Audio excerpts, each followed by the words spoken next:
더 뉴스 2부 시작합니다. 먼저 오늘의 주요 뉴스부터 전해드립니다. 더불어민주당이 이재명 경기도지사 기소와 관련해 재판 결과가 나올 때까지 당원권을 유보하되 당장 징계 절차를 밟지는 않기로 했습니다. 이 지사는 앞서 SNS를 통해 당의 단합을 위해 백의종군하겠다며 모든 당직을 내려놓겠다고 밝혔습니다. 더불어민주당은 야3당이 요구하는 연동형 비례대표제 도입 등 기본 방향에 동의한다면서 여야가 빨리 합의해 구체적인 방안을 논의하자고 제안했습니다. 하지만 자유한국당 나경원 원내대표는 의원 정수 확대 없이는 어렵다며 부정적인 의견을 밝혀 논의가 순탄치 않을 것임을 예고했습니다. 지난달 취업자 수가 지난해 같은 기간보다 16만 5천 명 늘어 10개월 만에 최대폭을 기록했습니다. 하지만 정부의 전망치인 월 평균 18만 명 증가에는 못 미치고 주력 산업이 몰린 제조업은 오히려 9만 1천 명 줄었습니다. 서울 강남의 오피스텔 건물이 붕괴 위험에 노출돼 안전등급 2등급과 함께 사용 제한 조치가 취해졌습니다. 오늘 자정부터 출입이 전면 통제되고 정밀 안전진단도 이루어질 예정입니다. 민주당이 이재명 경기도지사의 기소와 관련해 재판 결과가 나올 때까지 당원권을 유지하되 당장 징계 절차를 밟지는 않기로 했습니다. 야3당이 단식까지 이어가며 요구하고 있는 선거제도 개혁과 관련해서는 민주당까지 자유한국당을 압박하고 나섰지만 쉽사리 접점은 보이지 않고 있습니다. 취재기자 연결합니다. 우철희 기자. 네, 국회입니다. 네, 이재명 지사 징계 논의는 끝났다고 봐도 됩니까? 네, 아직 끝났다고 보기에는 좀 이른 것 같습니다. 한마디로 좀 요약해서 말씀드리자면 이재명 지사의 당원권을 유보하자, 대신 당장 징계를 하기보다는 재판 결과를 좀 지켜보자, 이 정도로 요약할 수가 있겠습니다. 민주당은 어제 이재명 지사 징계 여부에 대한 회의에서 결정을 내리지 못했었는데 오늘 최고위원 회의에서 관련 사항을 다시 논의하고 위와 같은 결과를 내린 겁니다. 이재명 지사는 앞서 자신의 SNS를 통해서 당의 단합을 위해 백의종군하겠다며 모든 당직을 내려놓겠다고 밝혔습니다. 이에 대해 이해찬 대표는 이 지사의 결정을 수용하는 것이 옳다면서 재판 과정을 지켜보겠다고 말했습니다. 당의 분열되지 않도록 마음을 잘 모아주실 것을 당부를 드리면서 재판 과정을 지켜보도록 하겠습니다. 네, 아침에 열린 고위당정청 협의회 내용 알아보죠. 어떤 내용이 논의됐습니까?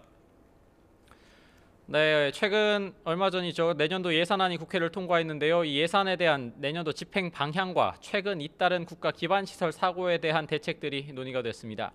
오늘 오전 서울 삼청동 총리공관에서 민주당 이해찬 대표와 이낙연 국무총리 그리고 문재인 정부 2기 경제팀인 홍남기 경제부총리와 김수현 청와대 정책실장 등이 처음으로 한데 모였습니다.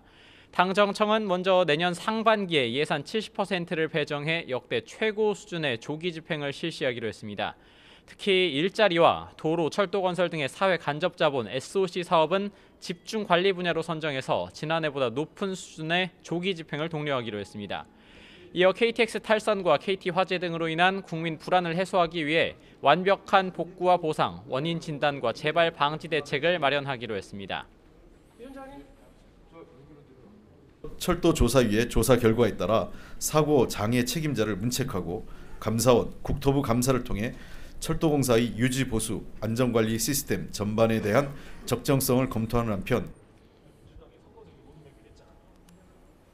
네, 선거제도 개혁 이슈 상황 변화가 있습니까? 네, 지금 화면으로 보시면은 제 오른쪽 편입니다. 이제 국회 2층 본회의장 앞에 로텐더홀에 아직도 바른미래당 손학규 대표 그리고 정의당 이정미 대표가 일주일째 단식을 이어가고 있는데요. 하지만 이 선거제도 개혁을 둘러싼 간극은 여전한 상태입니다. 오늘 민주당에서는 연동형 비례대표제 도입 등 야3당이 요구하는 기본 방향에 동의한다면서 한국당의 입장 변화가 필요하다고 압박을 했습니다.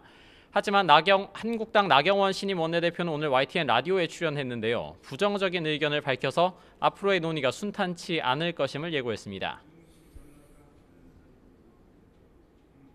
연동형 비례대표제 같은 경우에는 실질적으로 의원 정수의 확대 없이는 이루어지기 어려운 부분이 있지 않습니까? 그래서 이러한 부분에 대한 국민 정서가 과연 공감해 주실 수 있는지. 네, 나경원 원내대표를 접견하기 위해서 국회를 방문한 한병도 청와대 정무수석도 단식 중인 손학규, 이정미 대표를 만났습니다. 손학규, 이정미 대표는 거듭 문재인 대통령과 여당의 결단을 촉구했지만 한병도 수석은 문 대통령이 이미 비례성 강화에 동의를 했다면서 일단 국회에 합의안 마련이 먼저라고 답변을 했습니다. 또 한국당 나경원 원내대표도 손학규, 이정미 대표를 조금 전에 만났지만 서로 기존의 입장만을 재확인하는 수준이었습니다. 지금까지 국회에서 YTN 우철입니다. 오늘 오전 열린 고위 당정청 협의회는 2기 경제팀 투톱인 홍남기 경제부총리와 김수현 청와대 정책실장이 처음으로 참석했습니다. 홍 부총리는 기업과 민간, 시장을 세밀하게 살피겠다고 말했고 김 실장은 내년도 국정 운영의 핵심 키워드로 속도와 성과를 꼽았습니다. 발언을 직접 들어보겠습니다. 기업이 그리고 현장이 민간이 요구하는 부분 그리고 또 일부 시장이 또 힘들어하는 부분이 있다면 정부가 세밀하게 살피도록 그렇게 하겠습니다. 우리 경제가 추구하고 있는 또 정부가 추구하고 있는 이 경제 포용성을 강화하는 데도 내년 국정 운영의 핵심 키워드를 꼽아보라고 한다면 속도와 성과가 아닐까 싶습니다. 그래서 국민들께서 정책의 성과를 체감하실 수 있도록 빠르게 실천하고 행동으로 옮겨야 할 때라고 생각합니다.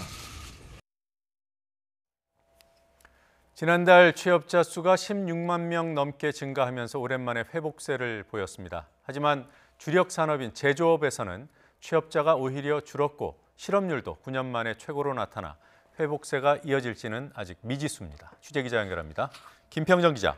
네, 기획재정부입니다. 네, 최근 10만 명 아래로 떨어져서 충격을 줬던 취업자 증가폭 어느 정도 회복됐다고 볼 수 있는 겁니까?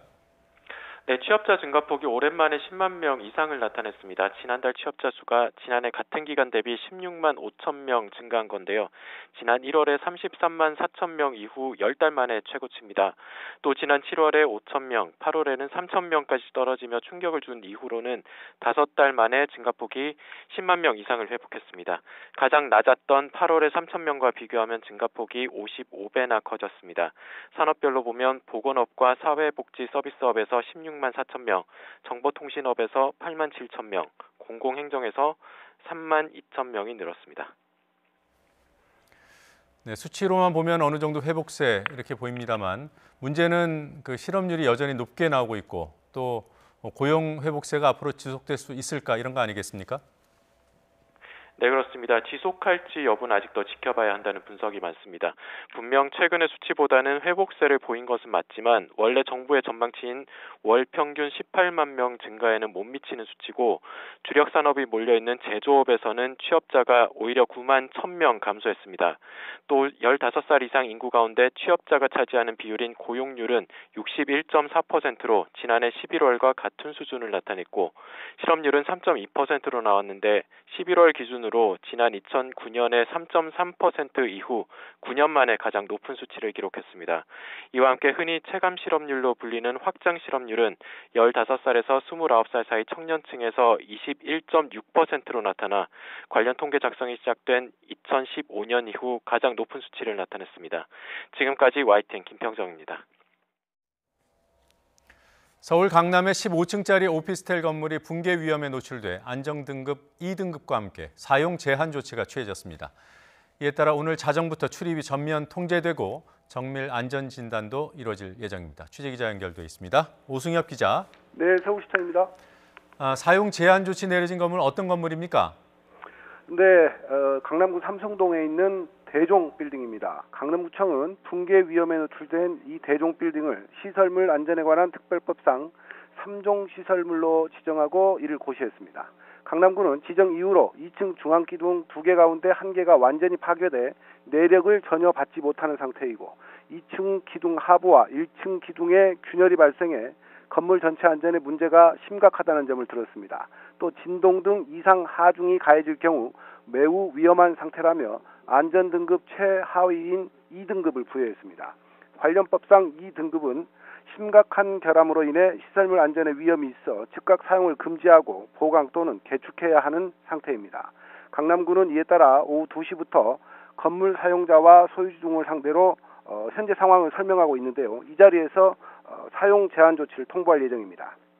건물에 대한 전면 출입 통제는 오늘 자정부터 이루어질 예정입니다. 또 해당 건물에 대해서는 정밀 안전 진단을 하도록 했습니다. 진단 결과 또 2등급이 나오면 철거 등의 절차를 밟아야 하고 만약 D등급이 나온다면 구조 보강 등을 거쳐 다시 사용할 수 있게 됩니다.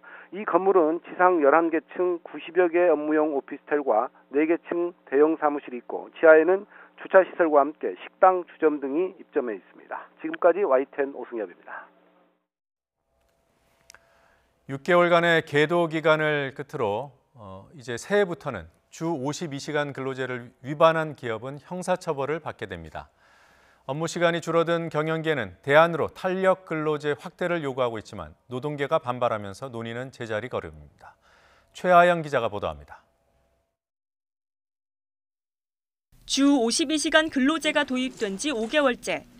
직장인들은 얼마나 저녁 있는 삶을 누리고 있을까? 희비는 엇갈립니다. 좀 업무 시간 내에 좀 효율적으로 좀 집중해서 좀 일하려는 분위기가 많이 생겼고요. 주말이 원래 굉장히 바쁜 시즌이었는데 그래도 전보다는 조금 더 집에 좀 일찍 들어갈 수 있게 됐고요. 일을 하다 보면은 야근이 또 시작되게 되고 처음에는 좀 바짝 이렇게 관리하는 것 같았는데 점점 가면서 좀 느슨하게 관리가 되고 야근이 다시 생기고 있는 것 같습니다. 실제 대기업과 중견기업에 물어보니 4분의 1은 여전히 초과 근로를 하는 것으로 나타났습니다. 이런 기업들은 계도 기간이 끝나는 새해부터 2년 이하 징역이나 2천만 원 이하 벌금 등 처벌을 받을 수 있습니다. 이 때문에 경영계는 탄력 근로제 기간을 현행 3개월에서 더 늘려달라고 요구하고 있습니다. 탄력 근로제는 업무량에 따라 일하는 시간을 늘리고 줄여 평균 근로시간을 주 52시간에 맞추는 제도입니다. 1년 중에서 집중 근무해야 할 기간이 약 3개월 정도는 필요하다고 하는 응답이 많았습니다. 이 경우 탄력 근로제 단위 기간은 최소 6개월은 돼야 되고 반대로 노동계는 주 52시간제가 무의미해지고 이른바 과로 사회로 돌아갈 것이라며 반발하고 있습니다. 탄력 근로가 확대되면 주간 노동 시간이 최장 80시간까지 가능하게 됩니다. 그래서 또 우리 한국 사회가 안고 있는 장시간 노동 체제가 전혀 변할 수 없고. 결국 노사정 대화기구인 경제사회노동위원회에서 논의하기로 했지만 빨라도 내년 1월 말에나 결론 날 것으로 보입니다. 당장 내년부터 혼란이 불가피한 가운데 한편에선 주 52시간제 계도 기간을 연장해야 한다는 목소리도 나옵니다. YTN 최아영입니다. 이재명 경기지사가 처음 선거판에 뛰어든 건 2006년 지방선거로 거슬러 올라갑니다. 당시 열린우리당 후보로 성남시장에 도전장을 냈지만 낙선했습니다. 현재 민주평화당 대표인 DY 정동영 대표와 인연을 맺은 것도 이 즈음입니다. 2007년 대선에선 정동영 캠프 비서실에서 사실상 오른팔 역할을 하며 근거리에서 수행했습니다. 덕분에 1년 뒤에는 전략공천을 받아 18대 총선에도 출마했지만 고배를 마셨습니다. 친정동영이라는 꼬리표가 지금도 남아있는 이유입니다. 2010년 성남시장에 처음 당선됐죠. 이후 재선에도 성공했고 지난 6월 지방선거에서는 민주당 계열 후보로는 20년 만에 경기지사 자리를 탈환했습니다. 반문, 비문으로 자리매김하게 된 계기는 지난해 대선 경선 과정일 겁니다. 특유의 직설화법으로 손가락 혁명군이라는 당내 지지층은 결집했지만 비토 세력도 그만큼 늘었습니다. 전부 기득권자들이거나 우리가 사실은 좀 이렇게 책임을 물어야 될 사람들인데 그분들에게 둘러싸여 있고 문 후보님 본인은 아닐지라도 그 주변의 세력들이 다 그런 쪽으로 끌려갈 수밖에 없는 게 정치인데 지난 지방선거에선 친문 전해철 의원과 경선을 치르며 갈등의 골은 더 깊어졌죠. 어제 검찰 수사 결과는 이 지사 입장에서는 최악은 피했다는 게 중론입니다. 정치적 부담이 큰 문재인 대통령을 겨냥한 트윗들의 출처가 부인 김혜경 씨라는 올가미는 피했으니 말이죠. 하지만 이제 이 지사의 운명은 벌금 100만 원이 가르게 됩니다. 직권 남용은 별개라고 하더라도 공직선거법을 위반해 벌금 100만 원 이상의 형이 확정되면 당선은 무효가 되고 상당 기간 공직선거에도 출마할 수 없습니다. 안타깝지만 예상했던 결론이라 그렇게 당황스럽지는 않습니다. 오히려 조폭설, 스캔들, 일베, 트위터 사건 등등 온갖 음해가 허구라는 사실이 밝혀진 것에 감사드립니다. 이처럼 명확하고 직설적인 대응 방식이 언제까지 이어질지도 관심거리입니다. 1심에서 징역 15년을 선고받은 이명박 전 대통령 측이 항소심에서 김백준 전 청와대 총무기획관과 이학수 전 삼성그룹 부회장 등 증인 20여 명을 신청했습니다. 서울고등법원은 오늘 오후 이 전 대통령의 배임, 횡령 등 혐의 사건 항소심의 첫 공판 준비기일을 열었습니다. 이 전 대통령 측 변호인 강훈 변호사는 1심에서 측근들의 진술 자체는 인정했지만 검찰의 입증 취지는 동의하지 않았다며 항소심에서라도 실체적인 진실을 밝히기 위해 증인 신청을 받아달라고 주장했습니다. 재판부는 다음 달 2일 두 번째 준비기일을 열고 검찰과 변호인 양측의 의견을 토대로 어떤 증인을 부를지 결정할 예정입니다. 지난 8일 탈선된 KTX 산천 열차와 관련해 사고 발생 28분 전에 이상 신호가 감지됐지만 사고를 막지는 못했던 것으로 확인됐습니다.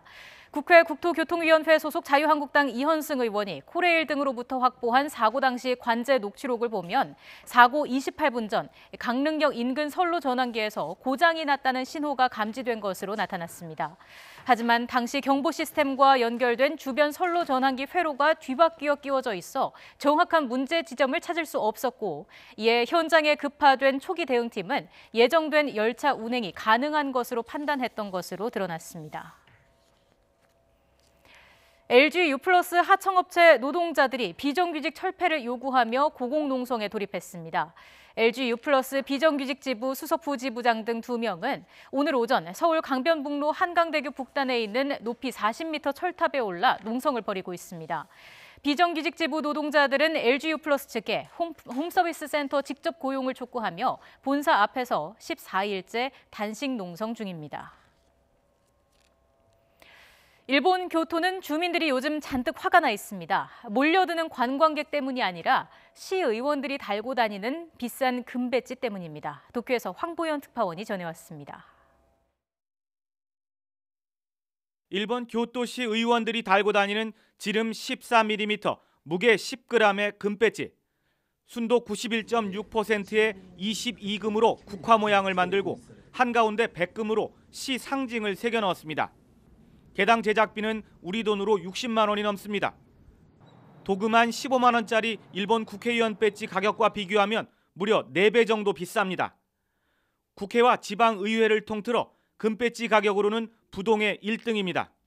1個あたりの値段が61,560円。 교토 시민 세금으로 만든 가장 비싼 금배지는 당선될 때마다 의원들에게 무료로 지급됐습니다. 5선 의원이라면 금배지 5개를 공짜로 받은 셈입니다. 같은 22금으로 금배지를 만든 인근 오사카시 의회의 경우 제작비도 절반 정도인데다 의원에게 대여했다 다시 반납하도록 하는 방식입니다. 이런 사실이 알려지면서 교토 시민들이 잔뜩 화가 났습니다. 그렇지 않아도 모자라는 세금을 함부로 쓰고 있다는 겁니다. 金である必要はないなとはもう正直非常識や。とにかく非常識そんなこと。もったいないことですもんね。 분출하는 비난에 궁지에 몰린 의회 측은 결국 두 손을 들었습니다. 현재 의원 67명분 금배지 제작에 4천여만 원을 썼던 교토시의회는 내년 봄 선거 이후부터 개당 15만 원 상당의 도금 배지를 지급하기로 했습니다. 도쿄에서 YTN 황보연입니다. 중국이 캐나다 전직 외교관을 돌연 억류했다고 캐나다 정부가 밝혔습니다.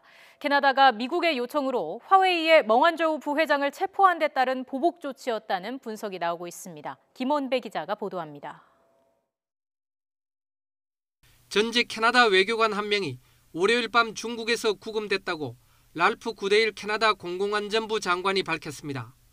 트리도 캐나다 총리도 캐나다 국적자 한 명이 중국에서 구금됐다고 확인했습니다. 트리도 총리는 캐나다 정부가 중국과 직접 접촉을 하고 있다고 밝혔습니다. 이에 앞서 외신들은 전직 캐나다 외교관인 마이클 코브릭이 중국에서 억류됐다고 보도했습니다. 외신들은 현재 코브릭이 일하고 있는 국제 분쟁 해결 기구인 인터내셔널 크라이시스 그룹 측이 코브릭의 즉각적이고 안전한 석방을 위해 노력하고 있다고 전했습니다. 코브릭은 2003년부터 2016년까지 베이징과 홍콩에서 외교관으로 재직했으며 지난해부터 인터내셔널 크라이시스 그룹의 동북아시아 담당 선임 고문으로 일해왔습니다. 이번 사태는 캐나다가 미국의 요청으로 중국의 통신장비 제조업체인 화웨이의 창업자 딸이자 최고 재무 책임자인 멍완저우를 지난 1일 밴쿠버에서 체포한 직후 벌어진 것이어서 중국의 보복일 것이라는 분석이 제기되고 있습니다. YTN 김원배입니다. 손흥민의 토트넘이 메시의 바르셀로나와 무승부를 거두고 챔피언스리그 16강에 진출했습니다. 이틀간의 휴식을 가진 뒤 또다시 선발 출전한 손흥민은 활발하게 골문을 두드렸지만 2% 부족했습니다. 김재형 기자입니다. 감각적인 뒷공간 침투와 스피드를 앞세운 드리블. 하지만 슈팅은 골키퍼 발끝에 걸립니다. 곧이어 왼발 슈팅으로 골문을 두드려봤지만 이번에도 골키퍼에 막혔습니다. 손흥민은 바르셀로나 원정을 포함해 6일 사이 3경기 연속 선발 출전했습니다. 그래서인지 2경기 연속골을 기록한 이틀 전보다 슈팅의 예리함이 다소 떨어졌고 있습니다. 팀 내 최다인 유효 슈팅 3개를 기록했지만 손흥민은 끝내 3경기 연속골에 실패했습니다. 토트넘은 전반 8분 덴벨레의 엄청난 스피드의 선제골을 내준 뒤 후반 40분 극적으로 균형을 맞췄습니다. 손흥민을 대신해 교체 투입된 모우라가 케인의 패스를 받아 귀중한 동점골을 터뜨렸습니다. 이로써 토트넘은 이탈리아의 인터밀란을 따돌리고 16강에 진출했습니다. 초반 3경기 1무 2패에 부진해도 이후 2승 1무를 기록하는 무서운 뒷심으로 역전에 성공했습니다. 같은 시각 인터밀란은 홈에서 에인트호벤과 1대1로 비겨 조별 예선에서 짐을 쌌습니다. 이기면 토트넘을 제치고 16강 진출이 가능했지만 17개의 슈팅을 퍼붓고도 한 골에 그쳤습니다. 리버풀은 살라의 결승골에 힘입어 나폴리의 다득점에서 앞서 16강에 합류했습니다. 16강행을 조기 확정한 맨시티, 맨유에 이어 토트넘, 리버풀이 합류하면서 프리미어리그 소속 4팀 모두가 챔피언스리그 16강에 올랐습니다. YTN 김재훈입니다.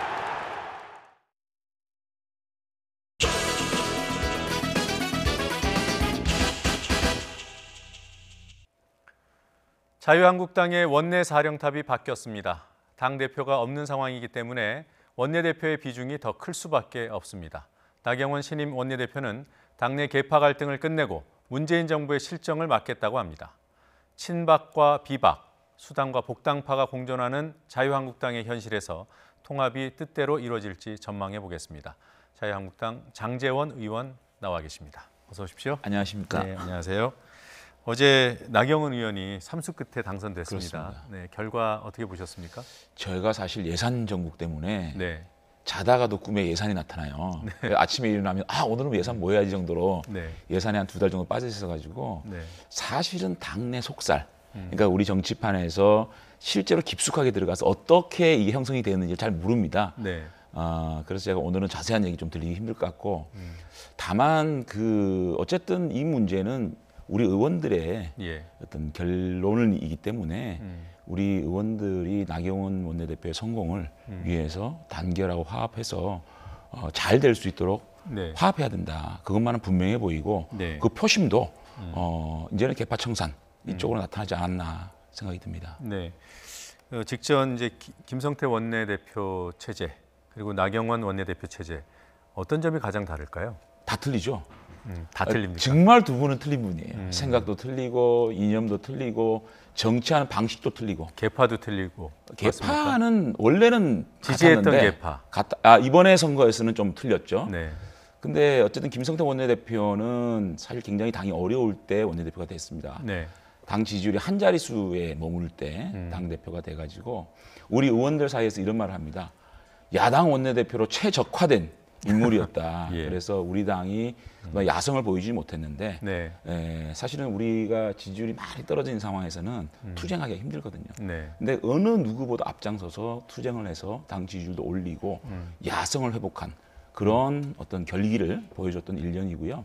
어쨌든 이 김성태 원내대표의 어떤 투쟁을 기반으로 해서 나경원 원내대표는 조금 더 좋은 환경에서 원내대표 맡았거든요. 네. 그래서 나경원 대표의 또 특유의 또 그 온화하지만 또 논리적인 그런 것들로 다른 형식의 네. 또 야당으로서 투쟁을 하지 않겠나 이런 생각이 드는데 예. 어쨌든 여당 시절에 우리 한국당은 좀 야당이 좀 협조 좀 해라 국정에 그런 요구를 많이 했잖아요. 근데 어쨌든 지금은 원내대표의 역할이 네. 2월 달부터는 조금 축소될 가능성이 있습니다. 왜 그렇습니까? 사실은 그 김성태 대표는 홍준표 대표가 사퇴한 이후에 완탑이었거든요. 네. 사실상 민의로 선출된 유일한 권력이었기 때문에 김성태 대표에게 모든 초점이 가 있었지만 이제 2월 달이 되면 공천권을 가진 당원이 직접 뽑은 대표가 나오게 네. 되지 않겠습니까? 네. 그러다 보니까 이제 나경원 원내대표는 앞으로 원내 어떤 그런 전략만 예. 담당하는 김성태 대표가 조금 네. 차이가 나는 그런 원내대표직이 아닌가 싶습니다. 예. 그 이제 말씀대로 2월이면 전당대회가 열리고요. 그러면 이제 본격적으로 어떤 뭐라고 할까요? 당권을 향한 그런 레이스가 시작이 될 텐데 나경원 원내대표의 선출이 그런 어떤 뭐라고 당내 제 세력 간의 레이스에도 영향을 미치겠습니까? 아직까지는 그렇게 보기는 힘든 게 어쨌든 이번에는 선수가 네. 우리 자유한국당은 선수가 굉장히 중요합니다. 그러니까 원내대표 나경원 4선, 김학용 네. 3선, 네. 또 정책위장도 재선, 김종석 초선, 이렇게 붙었기 때문에 선수라는 부분이 분명히 있었고요. 또 나경원 대표의 전국적 인지도 네. 그것도 굉장히 도움이 됐을 거라고 생각합니다. 그래서 당내 역학 구도의 변화라고까지는 예. 과잉 해석인 것 같고 어쨌든 전당대회 결과가 네. 결국은 당내 역학 구도의 변화를 가지고 올 수 있는 거기 때문에 사실 지금은 약간 맛배기만 받고 네. 전당대회에서 좀 뭐 많은 본 게임은 전당대회다. 그렇습니다. 네, 조금 전에 장 의원께서 직접 말씀하신 대로 김성태 원내대표가 받은 지지표와 또 나경원 의원이 받은 지지표의 성격이 좀 다르다고 하셨어요. 언론에서는 그걸 개파라고 칭하고 있고요. 그러니까 소위 말하는 잔류 친박파의 적극적인 지지가 나경원 의원의 당선으로 이어지지 않았나 이런 분석이 있습니다. 근데 김성태 대표 때 원내대표 경선하고는 좀 틀립니다. 김성태 네. 대표 때는 사실상 이 복당파와 잔류파 간의 아주 그 첨예한 대립 속에서 네. 치루어졌기 때문에 그때하고는 좀 성격이 틀린 게 어쨌든 김성태 대표가 원내대표 된 다음에 네. 이 개파 문제가 많이 청산됐습니다.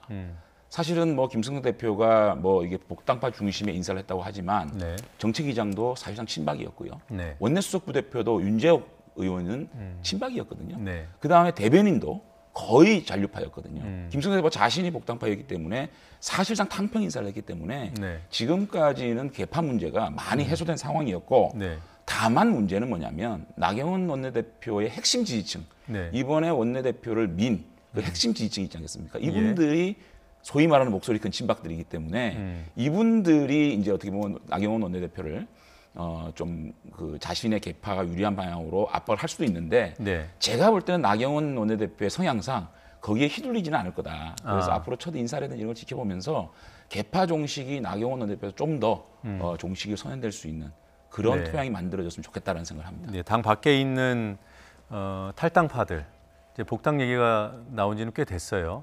그럼 그들을 복당시킬 것인가 말 것인가 또는 복당의 조건이 무엇인가 이것이 나경원 대표와 또 나경원 대표를 밀었던 목소리 크다는 그 친박 개파 그분들의 어떻게 볼까요? 관계 설정 이런 바로미터가 되겠습니까? 근데 이제 바른미래당의 이제 바른정당 네. 계시던 분의 복당은 김학용 의원이 됐을 때보다는 조금 힘들어진 부분이 분명히 힘들어졌다. 있습니다. 네. 왜냐하면 김학용 의원 같은 경우에는 바른정당에 있다가 자유한국당으로 왔고 또 그분들과의 유대관계라든지 이런 거 아직까지 튼튼하게 가지고 있는데 네. 바른정당에 계시던 분들이 나경원 의원께서 비상시국회의라는 그 탄핵 정국에서 대표를 했거든요. 예. 가장 핵심적인 역할을 했는데 바른정당으로 오지 않은 네. 데 대한 약간의 앙금이 있는 것은 사실입니다. 네. 그렇기 때문에 마음 놓고 바른미래당에 있는 바른정당계 분들이 쉽게 결심을 하기는 조금 어려워진 부분이 분명히 있습니다. 다만 나경원 대표께서 취임 일성으로 네. 바른미래당에 계신 분들에 대한 문을 활짝 열겠다 네. 했기 때문에 아마 조심스럽지만 그분들이 결심도 하실 수 있다고 생각합니다. 네, 문은 열었지만 쉽게 들어오기는 쉽지 예, 않을 김학용 거고요. 의원이 원내대표 됐을 때보다는 네. 그렇게 이제 쉽지는 않다. 다만 장의원, 네. 복당의 문은 열려 있다고 생각합니다. 장 의원 개인적으로는 전당대회 전에 들어올 거라고 봅니까? 상당수가.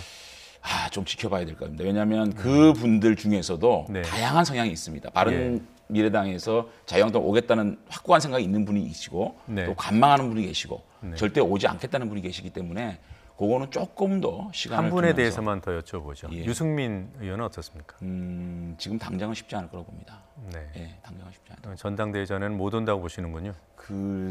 하여튼 제가 볼 때는 지금 유승민 대표 입장은 제가 잘 알지는 못하지만 자유한국당 오느냐 안 오느냐가 문제가 아니고 보수 전체 그림에서 어떻게 이걸 파일을 키워나갈 것이냐는 생각하시는 분이기 때문에 아마 혼자서 이렇게 자유한국당 오는 거는 쉽지 않아 보입니다. 현재로서는. 자, 뭐 친박, 비박, 개파가 옅어졌다고 하지만 언론은 그렇게 안 보는 것 같고요. 문제는 뭐 여기서 더 나가서 친박 신당까지 창단될 수 있다 이런 분석도 있어요. 그것은 나경원 대표가 됨으로 인해서 상당히 수그러들었다. 어쨌든 나경원 의원도 친박이라고 보기는 힘든 분이지만 자신들이 나경원 의원을 밀었거든요. 민분이 당선된 상황에서 친박 신당설, 또 친박 신당설이라는 게 어쨌든 지금 김병준 비대위호가 인적 청산 이런 것들을 내걸고 있기 때문에 어떻게 보면 좀 과잉한 주장 아니었나 싶습니다. 그래서 앞서 현실화되기에는 명분도 실리도 없을 거요. 앞서 출연하신 박지원 의원께서는 창당할 거다 이렇게 예상을 하시던데. 제가 볼 땐 창당이라는 게 그분들도 어쩔 수 없이 총선에 다시 공천을 받거나 또 다시 나서기 힘든 상황이 되면 어쩔 수 없이 나가는 거지. 지금 1년 뭐 4, 5개월 남은 상황에서 친박 신당설은 국민한테 어떤 명분이 있을까요? 그거는 그냥 주장일 뿐이라고 생각합니다. 하도 명분하고 동떨어진 일들이 정치권에서 일어나니까. 알겠습니다. 인적 청산 말씀하셨는데 인적 청산이 되면 청산을 당한 분들이 이제 당을 깰 것이다 이런 분석이 있어요. 어쨌든 지금 김병준 비대위원장께서 자신이 내년 2월 정도까지 어떤 타임테이블을 가지고 역순으로 계산해서 처음에는 이제 가치 설정을 하고 그다음에 좌표 설정을 하지 않았습니까? 아이노믹스라든지 아이폴리틱스라든지 그 다음에 최종적으로 자신이 인적 청산을 하고 떠나겠다라고 말씀하셨기 때문에 그 스케일대로 되고 있는데 제가 알기로는 조직강력특위에서 어떤 정무적 고려는 하지 않고 전혀 하지 않고 그야말로 점수대로 수치대로 작업을 하고 있는 걸 알고 있습니다. 그래서 누가 과연 그 커트라인에 걸릴지는 모르겠습니다만은 제가 볼 때는 그 김병준 비대위원장이 그러한 자신의 타임테이블 속에 가고 있는 거기 때문에 일부 있지는 않을까라는 생각을 해봅니다. 일부 청산이 있을 것이다. 김병준 비대위원장 당에 계속 남는 겁니까? 그래서 당연히 저희는 이제 김병준 비대위원장은 우리 자유한국당의 참 훌륭한 자산으로 이제 이 자리매김했죠. 왜냐하면 그분이 와서 어떤 국가주의 문제라든지 그런 이슈를 만들어내고 참 그래도 우리 의원들끼리 하는 말로 아이폴리틱스라든지 아이노믹스 같은 경우에는 우리 당이 가고자 하는 방향을 정확하게 제시를 했다라고 생각을 하기 때문에 저희 당에서 어떤 역할을 할지는 모르겠습니다만은 저희 당의 중요한 자산으로 성장하고 자리매김했다는 생각을 합니다. 그러면 전당대회 출마 가능성은 어떻게 보세요? 어쨌든 본인이 전당대회는 출마하지 않겠다라고 여러 번 이제 얘기를 했지만 이제 자신이 이 당에 와서 새로운 가치를 만들어내고 좌표 설정을 하지 않았습니까? 그것이 새로운 당 대표가 됨으로 인해서 백지화된다면 굉장히 아쉽지 않겠습니까? 아쉬운 차원에서 그러한 가치와 자신이 주장하는 여러 가지 그 좌표 같은 것들을 관철시키고 싶은 욕심은 있지 않겠습니까? 장 의원께서는 되게 나가시라고 권해보고 글쎄 싶으세요? 제가 권할 수 있는 입장 정도는 안 되고 다만 그런 것에 대한 판단은 본인이 스스로 하시겠지만 어쨌든 지금 들어오셔가지고 그러한 새로운 당을 만들기 위한 노력을 많이 하셨는데 그러한 아쉬움들은 있지 않겠습니까? 다만 본인이 하셨던 자신은 비대위원장을 마지막으로 이제 어떤 역할은 하지 않겠다고 말씀하신 그 말씀에 대한 것들을 어떻게 극복할지 그런 생각이 드는데 지금으로서는 전당대회 출마가 부정적으로 보여집니다. 가능성이 전혀 없는 건 아닌 거고요. 그 당에 대한 어떤 애착 또는 본인의 어떤 방향성 이런 것들을 실현시키는 방법이 본인이 직접 하는 경우도 있고 그렇습니다. 또 누군가 뜻이 맞는 사람을 지지할 수도 있지 않겠습니까? 근데 제가 김병준 비대위원 옆에서 지켜보니까 이 보수 진영이 다시 부활하고 살아야 된다는 정말 부지런하게 정말 열심히 하셨거든요. 많은 분들과 소통하고 또 연구하고 사실상 의원총회 와서 이런 말씀하실 때는 강의하는 식으로 굉장히 애정을 가지고 말씀을 하시더라고요. 그래서 보수 진영의 부활에 일정도 역할을 하고 싶은 그런 마음은 제가 느꼈습니다. 예, 오세훈 전 시장하고 두 분이 친하신가요? 예, 저 친하죠. 예. 아니 저기 이제 김병준 비대위원장. 글쎄 그거는 제가 잘 모르겠습니다. 네, 그래요. 그 다른 분들 관계까지는 제가 잘 모릅니다. 예. 예. 오세훈 전 시장은 출마할 가능성이 좀 높아 보이죠? 이미 오세훈 시장은 우리 당에 입당함으로 인해서 당권에 생각이 있다고 보여지고요. 다만 이제 그런 것 여러 가지 또 극복해야 될 과제가 있지 않겠습니까? 또 본인도 바른미래당을 갔다 오셨고 또 바른미래당 내부에서도 여러 가지 또 오세훈 전 시장에 대한 평가도 있고 하기 때문에 그 많은 분들이 이제 오세훈 시장의 이미지와 어떤 그런 젊음 이런 거에 대한 좀 장점도 있다. 다만 결단의 시기에 너무 결단은 안 하시는 거 아니냐라는 그런 기우가 있거든요. 지금 야당이기 때문에 결단할 때 결단하고 강력하게 추진해서 문재인 정부의 독주를 막을 수 있는 그러한 강한 지도자가 필요한 게 현실이거든요. 그런 측면에서 여러 의원님들이 생각이 다양하지 않을까 생각이 듭니다. 정두원 의원 전 의원 같은 경우에 오세훈 전 시장이 당선 가능성이 높다고 이렇게 점쳤던데요. 당선 가능성에 대해서 아직까지는요 알 수가 없습니다. 알 수가 없고 많은 분들 후보도 이 선거라는 게 상대적이지 않겠습니까? 누가 출마하느냐에 따라서 또 향배가 틀려지기 때문에 1월 달쯤 되면 후보들이 가시화되면 그때 제가 말씀드릴게요. 네, 그때 다시 여쭤보는 걸로. 홍준표 전 대표의 행보가 요즘엔 또 좀 뜸해요. 어떠십니까? 그 지금 홍준표 대표를 놓고 전당대회 출마할 것이냐 말 것이냐 설왕설래가 있는데 지금의 행보를 보게 되면 전당대회를 위한 행보라기보다는 차기 대선을 위한 행보 같아요. 유튜브를 통해서 소통을 하고 페이스북에서 정치를 하고 또 사실 전당대회에 나오기 위해서는 지방에 다니면서 당협위원장이라든지 당원들을 만나 소통을 해야 되지 않습니까? 그런데 뭔가 큰 그림을 갖고 접근을 하고 있는 모습이거든요. 유튜브 TV도 하시고요. 그렇습니다. 그렇기 때문에 지금 전당대회를 위한 행보라기보다는 차기 대선을 위한 어떤 그 정치 작업이 아닌가 저는 이렇게 좀 판단을 해봅니다. 그럼 정당대회는 안 나올 가능성이 높다고 보시는 거예요? 지금으로서는 좀 그렇게 보이는데요.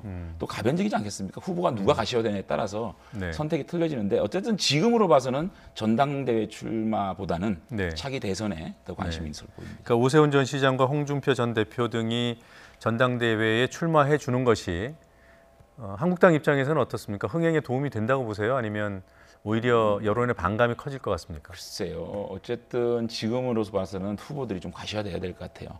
아직까지는 후보들이 전혀 과시화된 상태 아닌 상태에서 제가 그분들이 다 출마하는 것이 뭐 풍성해 보일 수는 있지만 거기에 대한 부작용도 있지 않겠습니까?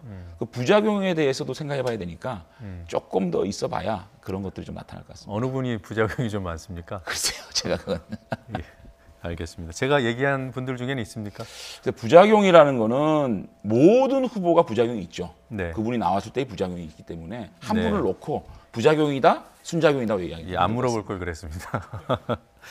자, 예산 얘기를 좀 해보지 않을 수가 없어요. 뭐 나름대로 굉장히 고생을 하셨을 텐데 여론의 평가는 그리 좋지 않은 것 같습니다. 그렇습니까? 이게 있어요. 그러니까 합의안이 도출되기까지 그러니까 소소위가 열렸잖아요. 그건 이제 밀실심이다, 거래다 이렇게 의심하는 시각들이 있습니다. 그래서 제가 YTN 기자들이 소소위 앞에 와서 계속 물어보길래 최소한 많이 브리핑을 해드리겠습니다. 그러니까 소소위에 들어간 국회의원 치고 저처럼 많이 브리핑한 적 없습니다. 전화 다 받았습니다, 제가. 그래서 많이 좀 열려있는 소소위를 만들어 놓으려고 했고 저희 당은 어쨌든 세 가지의 큰 일을 했습니다. 첫째는 국채를 1.8조로 막았다는 거. 두 번째는 저희들이 얘기하는 세금으로 일자리를 만드는 거. 속도 조절시켰습니다. 남북 경협 예산 이것을 투명성을 제고시켰거든요. 그다음에 3대 잘한 게 있었고요. 그다음에 저희들이 증액한 거는 어쨌든 출산에 대한 어떤 기본적인 시스템 이거를 정비할 수 있는 계기를 만들었고 또 공동체에 봉사하고 있는 이 통장의 수당을 인상할 수 있는 기반을 만들었고 그다음에는 경제 활성화라든지 지역 균형 발전 그리고 일자리를 위한 SOC 징을 했기 때문에 저희들이 야당의 입장에서 다 관찰할 수 없지만 어쨌든 저희들이 이 그랜드 플랜, 이 예산을 바라보고 만들었던 것들은 많이 관철했다고 저는 생각을 합니다. 예. 소소위에 들어가셨으니까 소소위는 꼭 필요한 제도입니까? 절차입니까? 아유, 안 하면 좋죠. 안 하면 좋은데 사실은 여당 입장에서도 다 합의가 안 되는 상황을 네. 시간에 쫓겨가지고 작은 사람들이 모여 살 수밖에 없는 그런 상황이 있는 것이고 불가피성이 있었다. 예, 야당 입장에서 안 하면 좋다. 그렇죠. 선진화법이 있는 상황에서 끝까지 소위해서 그거를 대화를 나눌 수 없는 부분이기 때문에 불가피한 부분이지 없으면 가장 좋죠. 네, 그 소소위를 바라보는 여러 시각 중에 거기에 참여한 사람들 또는 참여한 사람과 가까운 사람들의 개인적인 민원 이게 쪽지 예산이라고 하죠. 그런 것들의 거래는 없었을까 이런 의문이에요. 글쎄, 이제 개인적인 민원의 창구 역할은 제가 볼 때는 최소화했다고 봅니다. 예. 어쨌든 저희 국회의원들 지역구 예산을 그렇게 말씀하시는 것 같은데 네. 그 지역구 예산이 단적으로 네. 저를 보고 장제원 예산이라고 그래요. 정의당에서는. 예. 그러니까 장제원이가 과연 제 개인을 위해서 쓴 예산을 확보를 했느냐 아니거든요. 그러면 지역구 예산은 늘어났습니까? 늘어났죠. 그 얼마나 언론에서 늘어났습니까? 제가 잘 계산을 안 해봤는데요. 근데 한 예를 들게요. 예. 저희 부산의 경부선 지하화 예. 그걸 35억을 용역비를 제가 타냈는데 네. 그거는 지금 민주당의 오거돈 시장의 핵심 공약이었거든요. 네. 그 공약을 오거돈 시장이 관철을 못해서 본 예산에 못 넣고 왔습니다. 예. 그리고 국토위에 여러 민주당 의원들이 있는데 부산 의원들이 있는데 그거를 국토위에서도 관철을 못 시키거든요. 그 예결위에 그게 왔는데 네. 제가 볼 때 이건 부산을 위한 정말 부산의 지도를 바꿔낼 수 있는 훌륭한 계획이다 해서 제가 기재부를 설득하고 또 여당 의원님을 설득해서 관철을 한 거거든요. 근데 그것이 민원 예산인가요? 아니 근데 그런 부산을 위한 예산이죠. 그렇게 이제 의원들께 다 물어보면 그런 예산들이 다 있을 것 같아요. 예. 그래서 이제 그런 것들이 경쟁해서 결국 일부가 이제 뭐 선택이 되고 일부는 또 유보가 되고 하지 않겠습니까? 일부는 아니죠. 사실은 이제 그 광역 단체에서 필요한 예산들이 많거든요. 네네. 그런 것들을 담아내야 되는데 예를 들어서요. 이게 장제원 예산이냐 자유한국당 예산이냐 전 동의할 수가 없는 게 470조는 문재인 대통령 예산입니다. 예. 그중에 1%를 가지고 논하는 겁니다. 예. 저희들이 4조 7천억, 5조 2천억을 삭감을 했다 그러면 이 예산 470조 예산에 1.2%를 저희가 삭감하고 그 1.2%만큼 광역단체에서 필요한 것 또 지역에서 필요한 것을 담아냈기 때문에 정말 1% 내에서 여러 가지 그 정치적 현실 그리고 각 당이 담아내고 있는 정책들을 담아낸 거거든요. 예. 자, 1%를 삭감하고 1%를 증액한 것이 밀실 예산입니까? 그 부분은 지금 오늘 여기서 더 토론하기가 어렵고요. 그 얘기는 여야 의원들 같이 나온 자리에서 예. 한 번 더 얘기를 예. 하도록 하시죠. 하나만 더 네. 여쭤보겠습니다. 세비 인상 어떻게 된 겁니까? 지금 그동안 국회의원들 예산을 국회의원 이제 그 세비를 많이 동결해 온 거거든요. 그래서 아마 물가 인상을 반영한 것 같은데 국민들의 저항은 또 비판은 있는 걸로 알고 있습니다. 어쨌든 당에서도 이 문제를 논의를 하고 있고 네. 세비가 인상된다면 저희 국회의원들이 더 열심히 노력해서 국민들이 야 우리 국회의원 세비 더 주자라고 얘기가 나올 만큼 더 열심히 일하겠습니다. 근데 인상하는데 동의는 하셨던 거고요? 아니요, 동의는 제가 안 했는데 사실은 소소위에서는 쟁점되는 것만 지금 그 논의를 하거든요. 그래서 그 쟁점이 안 올라왔기 때문에 저는 솔직히 소소위를 했지만 제 세비가 인상되는지 모르고 있었습니다. 알겠습니다. 여기까지 듣겠습니다. 고맙습니다. 감사합니다.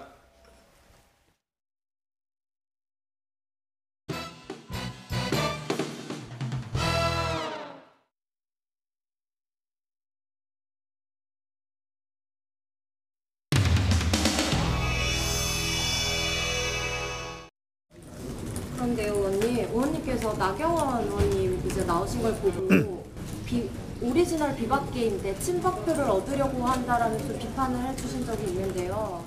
아니, 비판이라기보다는 뭐 기자분들 아시는 것처럼 사실이니까요. 자기 정치적 유불리에 따라서 입장을 바꾸는 것은 저는 정치인으로서 무책임하고. 저는 뭐 입장을 바꾼 적이 없고요. 저는 늘 그 자리에 있었습니다. 우리가 친박이 아닌 사람을 넓게 볼 때는 또 비박이었죠. 그런 의미에서 저는 중립의 자리에 있고요. 저는 이제 친박과 비박, 금기어로 정하자. 친박과 비박을 입에 올리는 것 자체가 한마디로 우리 당 스스로를 자해하는 자해 행위로밖에 생각합니다.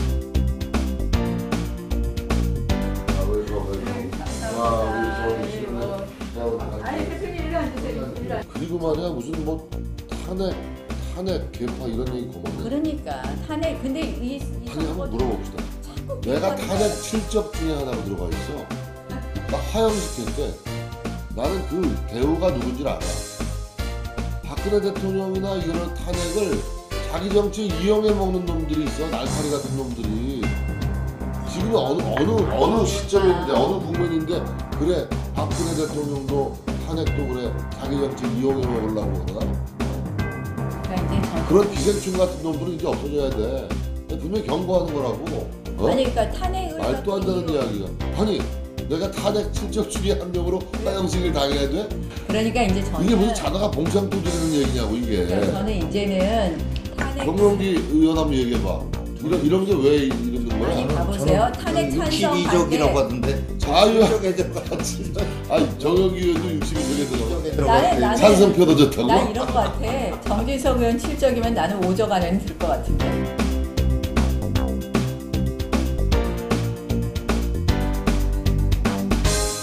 저는 박근혜 대통령을 2번 열심히 도왔기 때문에 친박이었었지만은 대통령으로부터 멀어졌기 때문에 이렇게 보셔야 됩니다. 그러니까 친박 비박이라는 것이 소위 폭력 조직들 칠성판이 양은이판이 이런 거 본인들이 짓는 게 아닙니다. 경찰이나 검찰에서 네이밍을 해주는 거거든요. 마찬가지입니다. 저는 사실 친박입니다만은 제 뜻과 관계없이 제가 비박이 된 것이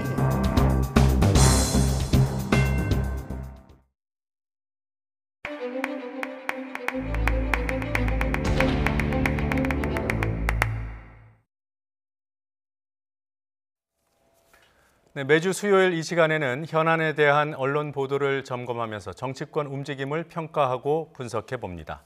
더 비평, 매체 비평을 매개로 정치 비평을 추구하는 시간입니다. 네, 오늘은 정치권 현안으로 부상해 있는 연동형 비례대표제에 대한 언론 보도와 정치권의 입장을 점검합니다. 예산안 문제와 삼성바이오로직스 문제도 함께 짚어보겠습니다. 네, 평론가이자 비평가이신 이택광 경희대 교수 그리고 최영일 시사평론가 나와 계십니다. 자, 안녕하십니까? 안녕하세요. 연동형 비례대표제 부분부터 좀 살펴보죠. 언론 보도 어땠습니까? 전반적으로. 네, 언론 보도는 전반적으로 이게 당리당략에 집중이 되어 있는 상황이었습니다. 왜냐하면 예산국회가 좀 치열하기도 했고 네. 더불어민주당 여당과 자유한국당이 어찌 보면 야3당 입장에서는 담합이다, 야함이다 이야기를 들으면서 예산국회에서 어찌 보면 결합을 했기 때문에 여기서 배제되고 소외된 야3당, 단식까지 지금 하고 있는 상황인데요. 네.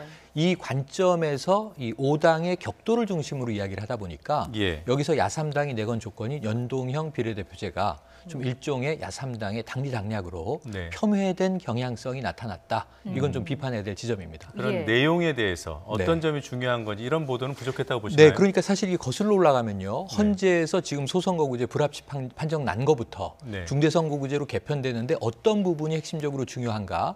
여기서 연동형 비례대표제는 뭔가? 왜 필요한가? 이런 지점들이 좀 빠져 있었고요.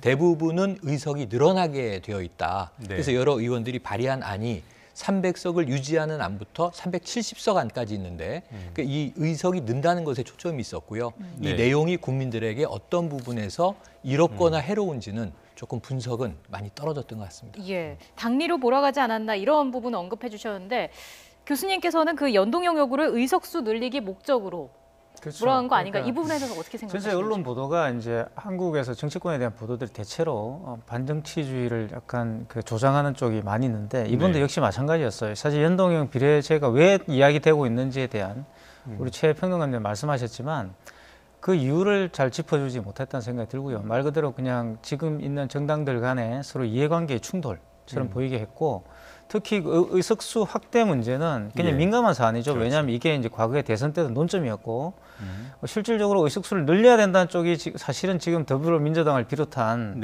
지금 이걸 연동제를 반대하고 계신 분들이에요. 그러니까 여러 가지 어떤 상황들이 지금 뒤바뀌어 있고 반드시 이것을 그러니까 당리당략으로 볼 수가 없는 것이죠. 그리고 왜냐하면 이게 지난 촛불부터 지금까지 국민들이 원했던 정치권 개혁과도 무관하지 않은 것이고 정치권을 개혁하기 위해 제일 중요한 게 선거구제를 개편해야 됩니다. 그러니까 중대선거구제가 나왔던 것이고 거기에 따라서 연동형 비례제가 나왔던 거거든요.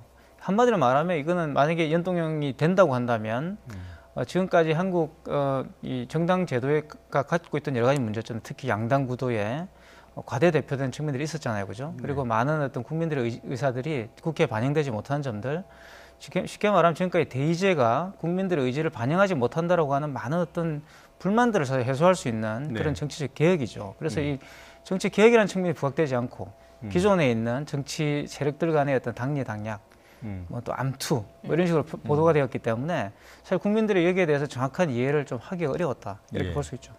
지금 제가 이 사안을 이제 전달하면서 든 생각은 야3당이 요구하는 연동형 비례대표제, 민주당도 원칙적으로 동의하는 아니고요. 네, 그렇습니다. 근데 언론 보도만 보면은 마치 민주당과 야3당이 아예 안 자체가 다른 것처럼 그렇게 보도가 네, 되지 맞습니다.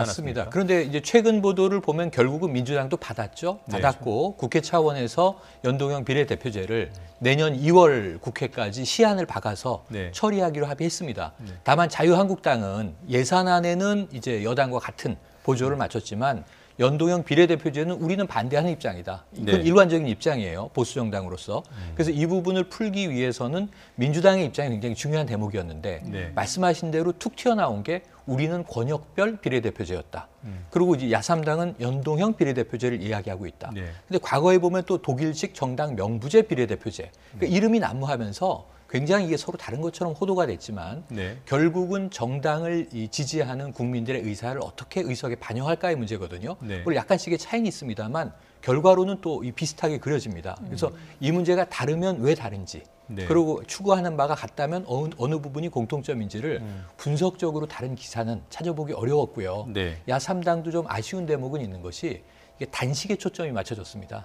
사실은 야3당이 연동형 비례대표제를 주장하기 위해서는 330석은 필요하다. 360석은 필요하다고 한다면 적어도 지금 국회의원 수가 느는 것에 대해서 국민적 반감이 어떤지를 모르시는 분들이 아니니까 대안을 냈어야 하거든요.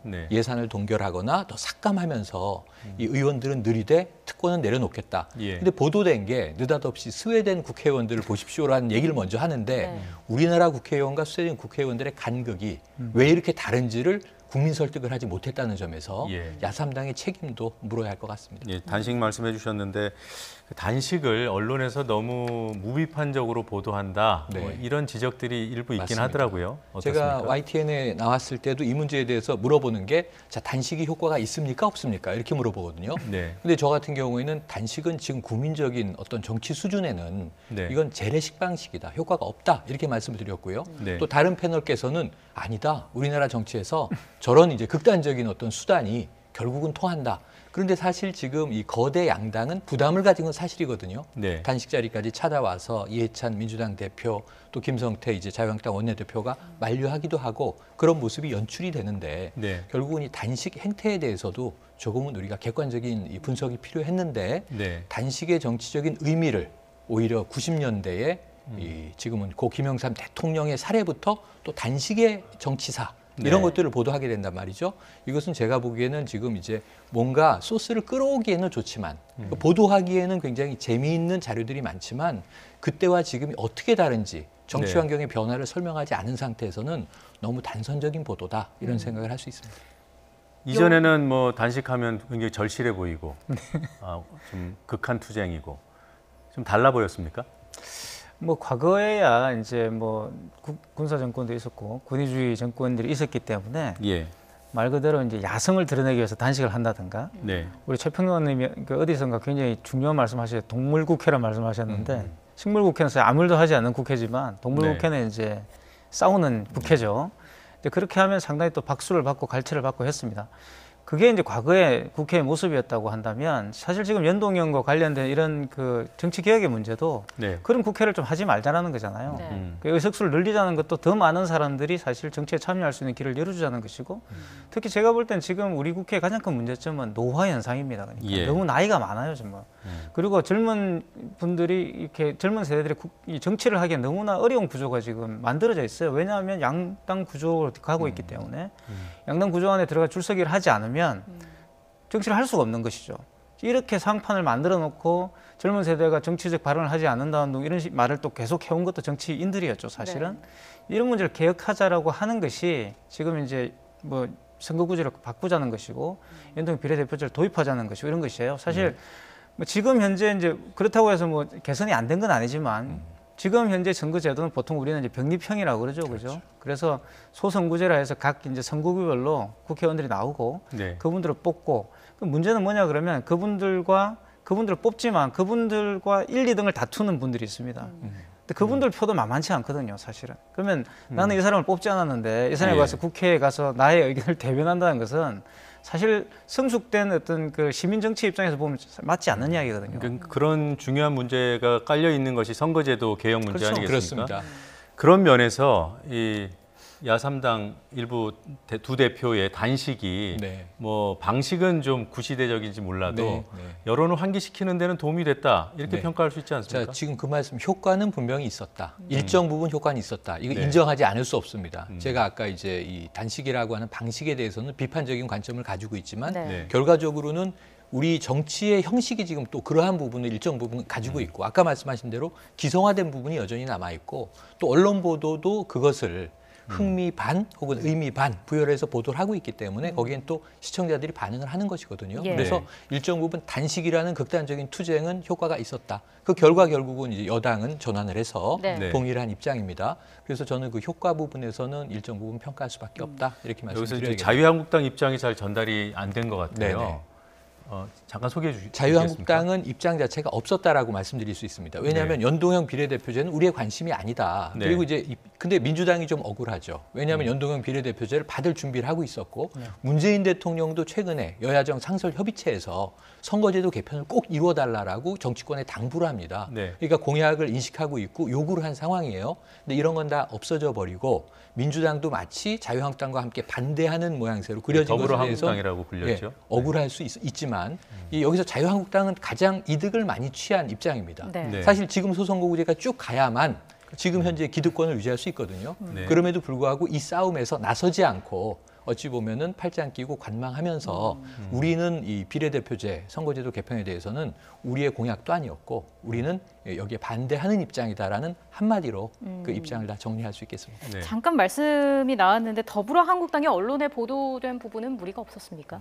그렇죠. 더불어한국당 금방 이제 최 평론가님 말씀하신 것처럼 민주당과 이 한국당 사이에는 엄연한 차이가 있어요. 그러니까 뭐 한국당 같은 경우도 물론 뭐 본인들이 유리하게 선거구제를 끌고 가고 싶겠죠. 하지만 그와 관련 차이가 있는데 그냥 막 어떻게 보면 똑같이 그냥 뭉텅거려 버린 겁니다. 그러니까 이게 이제 사실 선정 보도죠. 일본적으로 이제 한국에서 정치와 관련된 보도들은 말 그대로 이제 조회수를 올리기 위해서 굉장히 선정적 보도를 많이 합니다. 또 그게 또 뭔가 또 엔터테인먼트 역할을 해왔기 때문에 관행을 계속 되풀이하고 있는 것 같아요. 근데 그러니까 더불어한국당이라는 용어 자체도 좀 선정성이 그렇죠. 있다고 보시나요? 선정성이죠. 그러니까 사실은 같은 입장이 아닌데 더불어한국당이나 부름으로 인해 가지고 그냥 말 그대로 이제 이미지 메이킹을 해버린 거죠. 그러니까 예산에서 합의한 그 사안 하나로 그렇게 일반화하기는 좀 어렵다. 그렇죠. 그러니까 일단 이 민주당의 여러 가지 당론들은 뭐 있겠지만 각 어떤 국회의원들의 생각들은 다릅니다. 그러니까 지금 이 연동제로와 관련돼서도 보시면은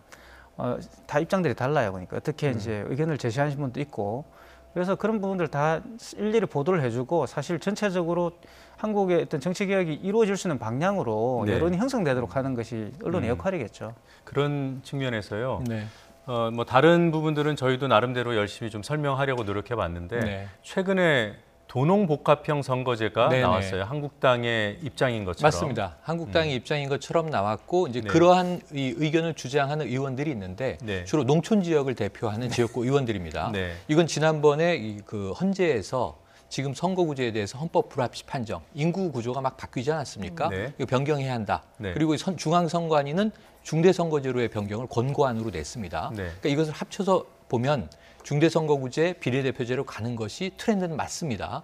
하지만 한 가지 문제가 자유한국당 의원들에게 귀를 기울여야 되는 대목이 인구 중심으로 가다 보면 도시의 입장은 도시에 사는 주민들의 입장은 많이 정책에 반영될 여지가 커지는 반면에 인구가 줄어들고 있는 심지어 소멸 지역이 지금 생기고 있습니다.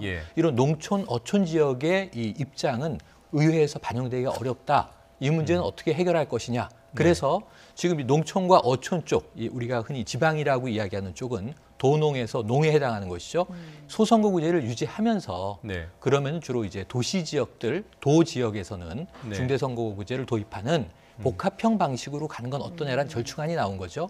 이것도 한번 지금 우리나라의 의회에서 어느 정도 이 다양한 이 시민들의 의견을 반영할 수 있는지는 시뮬레이션을 해봐야 된다고 생각이 되는데요. 네. 지금 비례대표가 없는 게 아니라 있지 않습니까? 예. 300석 중에 253석이 지역구고 47석이 비례인데 네. 이 비례가 직능 대표로 돼 있잖아요. 네. 여성, 청년, 장애인 혹은 소상공인 이런 이제 반영을 하고 있는데 그럼 농촌, 어촌에 대한 반영은 어떻게 할 것인가? 이 부분에 대한 방식도 비례대표제로 가는 이제 논의를 이제 시작하는 단계니까 반드시 포함시켜야 될 대목이긴 합니다.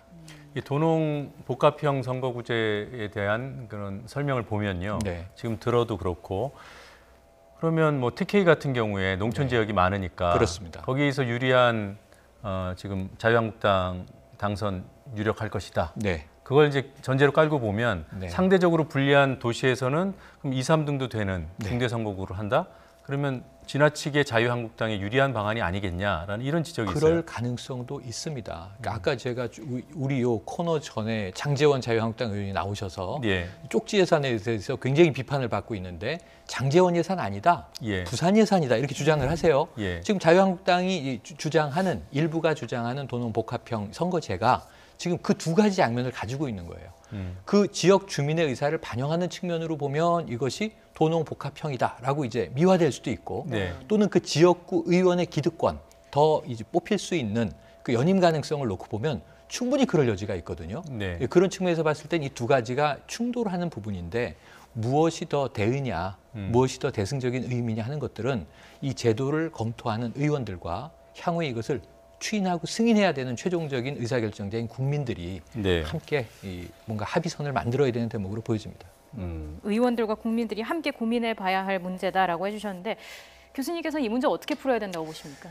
그렇죠. 이제 이게 사실 아주 국민들 사이에는 정치권에 대한 불신이 아주 높아요. 그렇죠. 그러니까 사실 이번 기회가 어떻게 보면 정치권이 가지고 있는 이런 문제점들을 해결할 수 있는 또 절호의 기회이기도 하거든요. 금방 우리 최평장님 말씀하셨지만 여러 가지 지금 오해들이 여러 가지 부정확한 언론 보도와 함께 국민들을 혼란시키고 있다고 저는 생각합니다. 이런 문제에 대해 솔직하게 정치인들이 공청회를 개최한다든가 이런 어떤 그 여러 가지 제도가 가지고 있는 장단점들을 비교할 수 있는 그런 활동들을 해야 되는 거죠. 그래서 국민들 사이에 지금 어떻게 보면 이 정치권들이 도대체 뭘 하고 있는 거냐 싸움이나 하고 이런 식의 어떤 이미지들을 불식시키기 위해서 노력을 해야 되는 것이고 또 정치개혁이라는 것이 궁극적으로는 한국 정치의 대의성을 높이는 것입니다. 그러니까 국회의원들에게 이것이 나쁠 수가 없어요. 예. 그러니까 뭔가 기득권을 내려놓는 듯한 이런 제스처도 필요한 것이죠. 그리고 그와 관련돼서 대의를 이렇게 주장하는 그런 예. 어떤 정치인다운 모습들을 보이면 이 문제가 단순하게 그냥 뭐 위기라기보다는 좀 더 큰 어떤 대승적인 어떤 결론을 내릴 수 있다고 생각합니다. 예. 자, 예산 보도도 좀 짚어보죠. 네. 해마다 예산안 처리는 주요 뉴스로 다뤄집니다. 맞습니다. 어떤 점이 가장 중요한 보도 대상입니까? 그러니까 지금 법정 시한 넘겼다. 이게 이제 네. 시간이 넘어가면은 이 법을 만드는 의회에서 국회에서 네. 법을 지키지 않았다. 이건 해마다 보게 되는 기사입니다. 네. 지난해 올해가 거의 닮은 꼴이고요. 그 다음에는 이제 예산 내용에서 아까 잠깐 이야기 나눈 쪽지 예산 문제가 이제 네. 꼭 등장하는 대목이고요. 그리고 이제 여야의 다툼이죠. 아까 식물국회, 동물국회 구분하셨지만 몸싸움은 국회 선진화법 때문에 없지만 결국은 이제 마지막 이 통과되는 시점에서 이 반대하는 의원들이나 정당이 있게 마련이거든요. 예. 그러니까 그러한 장면이 아까 선정주의라고 말씀하신 것은 그런 장면이 크게 부각이 됩니다. 국회 또 싸웠다. 네. 또 법 어겼다. 이런 네. 대목이에요. 그래서 이 보도를 하는 시간에 아쉬운 대목은 결국은 우리가 전파 낭비라는 이야기를 할 때 국민들의 시간, 시청자들의 시간을 이 언론이 다투고 있는 거니까요. 그러면 처리되기 전과 처리된 이후의 예산의 변화 과정을 조금 더 꼼꼼히 뜯어봐 주는 게 중요한 대목이 아닌가. 네. 비포와 애프터가 있지 않습니까? 네. 근데 이 대목은 어느 언론도 이 매체에서 좀 찾아보기 어렵고 몇몇 부분이 부각되기는 하죠. 보건, 복지, 고용 예산이 삭감되면서 결국은 SOC 예산이 늘었다. 네. 지역구의 이제 민원들이 통과됐다. 이런 식으로 보도는 하는데 그것이 무엇인지에 대해서는 국민이 검색해서 찾아보지 않으면 예. 보도에서 잘 알려주지 않는 대목이 분명히 있습니다. 예. 그 예산 합의 도출 과정에서는 어떤 문제점들이 있었다고 보십니까? 네, 지금 일단은 졸속이죠. 네. 왜냐하면 누가 봐도 이 470조 5천억 원이라는 정부 초안을 다룰 수 있는 시간이 부족한데 네. 엉뚱한 일만 하고 엉뚱한 걸로 다투고 엉뚱한 모양새를 연출하다가 결국은 아까 더불어한국당의 전 이 교수님 말씀에 조금 이제 반대 입장이에요. 네. 더불어한국당이라는 말을 그날만은 들을 법했다. 국민들이 느끼기에 이 두 당이 합치면 241석인데 두 당이 워낙 많이 싸웠고 정치적 노선과 스펙트럼이 다른 걸 국민들이 알고 있어서 그렇지 담합하면 개헌도 가능한 세력이구나 라는 걸 그날 아침에 느꼈거든요. 예. 그런 면에서는 이 정말 예산 심사 또 결산이 말이죠. 올해 예산을 이제 결산하는 과정이 23분 걸렸습니다. 400조 넘는 국가 예산을 어떻게 23분 만에 이걸 처리를 합니까? 그러니까 이런 부분에 있어서는 졸속의 문제가 가장 아쉽게 남는 대목입니다. 이 밀실 소소위를 좀 자세히 다룬 보도도 있었습니까? 밀실 자체를 그 자체를 보도했다기보다는요. 전체적으로 금방 말씀하셨던 출산 지원과 관련된 예산을 삭감한다든가 노인복지와 관련된 예산을 삭감한다든가 이런 것이 훨씬 더 많이 부각됐고 금방 말씀하셨던 그런 두 양당이 이제 서로 담합한 내용들 이런 내용들이 많이 나왔죠. 그래서 실질적으로 뒤에서 구체적으로 어떤 과정을 거쳐서 그 예산안이 나왔는지에 대한 보도들은 찾아보기 좀 어려웠습니다. 지금 검색해보면 나오신다 그래요. 검색해도 잘 안 나와요. 그러니까 제가 오기 전에 검색해보고 나왔는데 그래서 이제 이런 것들이 조금 더 정보 위주의 보도가 된다면 그냥 국회의원들이 그냥 싸움만 하는 게 아니라 뭔가 그 안에서 나름대로 논리가 있고 그런 것을 삭감시키는 논리가 있었다고 저는 생각을 하는데 그런 부분들이 조금 부각됐으면 좋겠고요. 그리고 그런 것들을 알아야지만 왜 이제 이런 복지 예산들이 축소되고 나머지 예산들과 관련된 그런 예산 편성이 이루어지는지를 알게 되는 거죠. 그런 게 없었을 경우에는 말 그대로 그냥 정치적인 어떤 문제로만 귀결될 수밖에 없다. 사실 예산안과 관련돼서는 여기가 합의하자면 통과가 안 되기 때문에 더불어한국당 소리를 들을 수밖에 없다는 생각이 들어요. 개인적으로. 이게 이제 밀실 얘기를 하면서 소소위 지적을 하는데 소소위가 언론에 자주 보도되니까 마치 법적인 제도처럼 그렇게 오해되는 측면이 있는데 법적인 제도는 아니에요. 그렇죠? 절대로 법적 제도가 아니고 소소위라는 이름도 저는 좀 부당하다 이런 생각을 합니다. 그러니까 소위원회 밑에 또 소소위원회가 마치 만들어질 수 있거나 있는 것처럼 국민들이 오해할 수 있기 때문에 소소위라는 명칭 자체가 공식성을 부여하는 행위다. 소소위라고 부르면 안 되고 그냥 밀실 회의, 밀실 담합, 밀실 예산 처리 이렇게 우리가 부르는 게 옳지 않을까 싶습니다. 여기까지 하겠습니다. 두 분 고맙습니다. 고맙습니다.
뉴스브리핑입니다. 더불어민주당 이해찬 대표는 카풀 서비스에 반대하며 분신에 숨진 택시기사 최모 씨의 분향소를 방문해 애도의 뜻을 표했습니다. 이 대표는 택시노조 관계자들을 만나 당정 협의를 통해 긴급 대책을 마련하겠다고 말하고 중장기적으로는 택시 시장이 과잉돼 있으니 감차 등 종합 대책을 만들겠다고 약속했습니다. 바른미래당과 민주평화당, 정의당은 국회에서 합동 피켓 시위를 열고 더불어민주당이 연동형 비례대표제 도입 동의 입장을 발표한 데 대해 자유한국당을 설득해 오라고 요구했습니다. 바른미래당 김관영 원내대표는 민주당과 한국당이 예산 밀실 야합을 했으니 선거제도로 다시 한번 뭉치라고 꼬집었습니다. 평화당 장병완 원내대표는 거대 양당의 횡포로 망가진 국회 시스템을 고치기 위해서라도 연동형 비례대표제가 반드시 필요하다고 강조했고 정의당 윤소화 원내대표도 5당 합의를 위해 더불어 한국당 시즌2를 시작하라고 말했습니다. 북한의 완전한 비핵화를 촉진하기 위해서는 비핵화 프로세스 중간 시점에 평화협정을 맺는 게 바람직하다는 취지의 제안이 나왔습니다. 통일연구원은 오늘 학술회의에서 2020년 초 북한의 비핵화가 약 50% 진척될 것을 가정해 이같이 제안하고 모두 9개 조항으로 구성된 평화협정 시안을 발표했습니다. 신용도가 부족해서 금융권의 문턱을 넘기 어려웠던 중소벤처기업들이 특허 등 지식재산을 담보로 자금을 쉽게 마련할 수 있게 됩니다. 이정우 기자가 전해드립니다. 산업용 송풍기와 배기 장치 등을 만드는 회사입니다. 2년 전에 특허청의 지식재산 IP 금융 지원 사업으로 9,500만 원을 받아 시제품 제작 등 긴급 자금으로 쓰면서 급한 불을 껐습니다.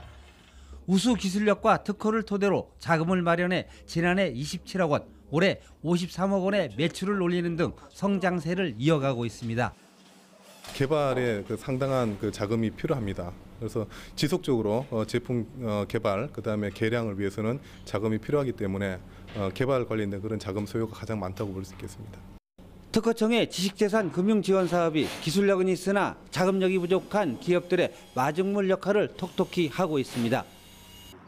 오는 2022년까지 9천여 개 기업이 지식재산 금융을 통해 자금 지원을 받도록 하고 특허 등 지식재산 담보 대출은행을 기존 산업은행 등 국책은행에서 전체 은행권으로 확대하기로 했습니다. 또 기업이 채무 불이행 시 담보 IP를 매입하거나 수익화하는 회수 전문기관을 도입하고 지원 규모도 2022년까지 2조 원대로 5배 이상 늘리게 됩니다. 은행으로부터 돈을 빌리거나 투자를 유치할 수 있도록 해주는 겁니다. 그래서 앞으로 이런 대책을 통해서 우리 기업들이 고용을 창출하고 또 더 나아가서는 경제를 활성화할 수 있을 것이다라고 기대를 하고 있습니다. 지식재산 금융지원제도가 기업의 우수 특허를 사장시키지 않고 5년간 일자리 9,400여 개를 새로 만들 것이라는 전망입니다. YTN 이정우입니다. 원자력안전위원회가 원자력 발전에 쓰이는 원료를 설계, 제조하는 한전 원자력 연료의 제3공장 사업을 허가했습니다. 위원회는 오늘 회의에서 한전 원자력 연료의 제3공장 핵연료 가공 사업의 안전성을 심사한 결과 허가 기준을 만족해서 사업을 허가했다고 밝혔습니다. 한전 원자력 연료는 경수로형 원전 연료를 생산하기 위해 2014년 12월에 제3공장 사업 허가를 신청했고 지난달까지 약 3년 동안 안전성 심사가 진행됐습니다. 행정안전부는 내일 자동차세나 자동차 관련 과태료를 상습 체납한 차량의 번호판을 일제히 영치한다고 밝혔습니다. 영치 대상은 자동차세 3건 이상 또는 자동차 관련 과태료 30만 원 이상 체납된 차량입니다.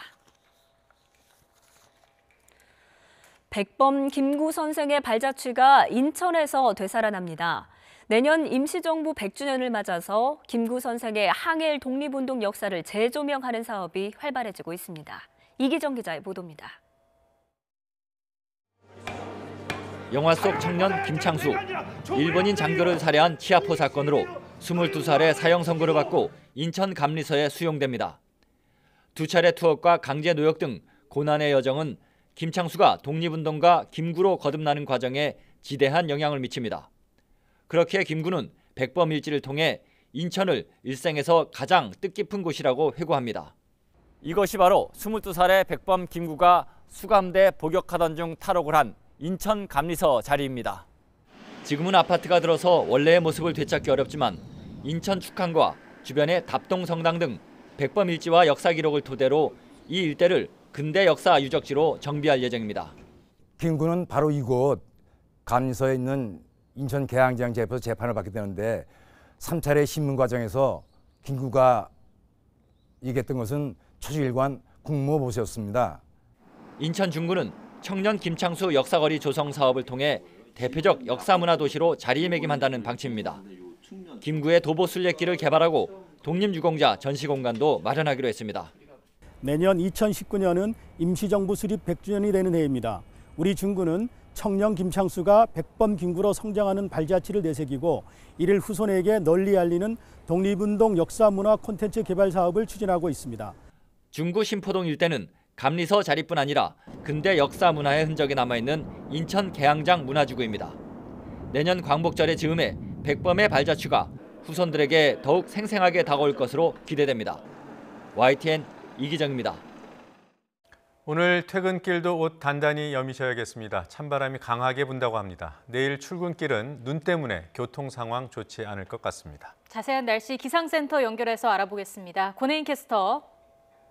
네, 기상센터입니다. 네, 퇴근길 찬바람이 불며 날씨가 꽤 춥다고요? 네, 그렇습니다. 퇴근길에는 해가 지면서 기온이 빠르게 떨어지겠습니다. 찬바람 탓에 몸으로 느껴지는 추위는 더하겠는데요. 퇴근길 서울의 기온은 영하 2도로 예상되고 여기에 초속 3m의 다소 강한 바람이 불면서 체감 온도는 영하 6도까지 뚝 떨어지겠습니다. 따뜻한 머플러와 장갑, 외투로 보온에 신경 써주시기 바랍니다. 퇴근길에는 맑은 하늘이 이어지겠지만 내일은 새벽부터 곳곳에 눈 소식이 있습니다. 이번에는 서울 등 중부지방을 중심으로 많은 양의 눈이 쏟아지겠는데요. 특히 기온이 영하로 떨어지는 아침 출근길, 눈길 교통 대란이 우려됩니다. 내일은 평소보다 조금 여유롭게 나오시고요. 교통 안전에도 각별히 주의하시기 바랍니다. 눈은 내일 새벽 중부 서해안부터 시작돼서 점차 그 밖의 지역으로 확대되겠고요. 오후에 대부분 그치겠습니다. 예상되는 눈의 양은 경기 남부와 영서, 충북 북부에 최고 5cm, 그 밖에 중부지방과 호남, 경북 북부 내륙에 1에서 3cm입니다. 내일 아침에도 영하권의 추위는 계속됩니다. 서울이 영하 5도, 광주 영하 2도, 평양 영하 5도, 금강산 영하 1도로 예상됩니다. 낮 기온은 오늘과 비슷하겠습니다. 서울이 2도, 대구 7도, 평양은 영하 1도, 개성 3도로 예상됩니다. 내일 오후 눈이 그친 뒤에는 날씨가 더욱 추워지겠습니다. 금요일 서울 아침 기온은 영하 8도까지 뚝 떨어지겠는데요. 추위는 일요일에 평년 기온을 회복하면서 누그러지겠지만 전국에 또 한 차례 눈이 내리겠습니다. 지금까지 날씨 정보였습니다. 네, 더 뉴스 오늘 순서는 여기서 모두 마치겠습니다. 저희는 내일도 진실에 한 발 더 다가가겠습니다. 시청해주신 여러분 고맙습니다.